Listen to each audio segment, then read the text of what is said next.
Very few law firms do systematic, regular business development meetings each month.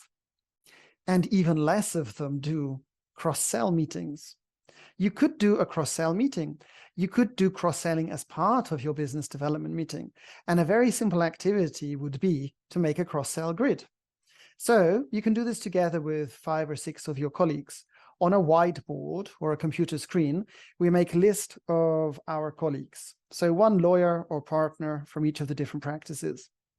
And then horizontally, we make a list of 5 or 6 of our good A clients.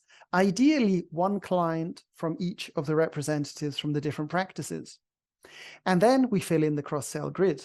On a scale of 1 to 5, we identify what is the chance that this client could be interested in the value propositions of this person, our colleague, and then that person, and then that person, and then that person. And for this type of grid, like on the screen here, where we have 6 clients and 6 colleagues, this would take maybe 5 to 10 minutes to fill in the cross-sell grid.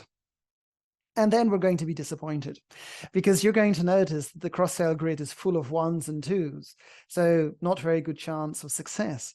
But amongst all of that, we will find a few hidden gems. In this case, we found 3. A hidden gem is where there is a 4 or a 5.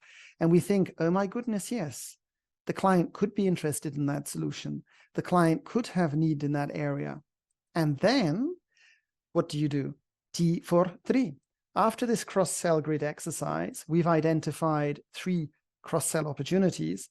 The 3 people responsible for those 3 different clients agree to introduce the other colleague from the practice in person at a tea or a lunch, not by email, and they set it up. And then at the next business development meeting, you check that that has actually happened and you see the response. What was the result?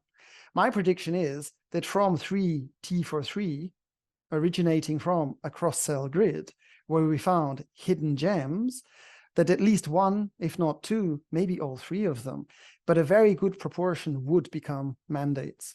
So a relatively simple idea. If you've not tried it before, something that you can do. And we can make this more sophisticated. I've written a paper on the advanced cross-sell grid.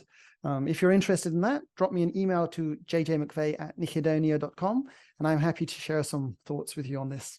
Thank you.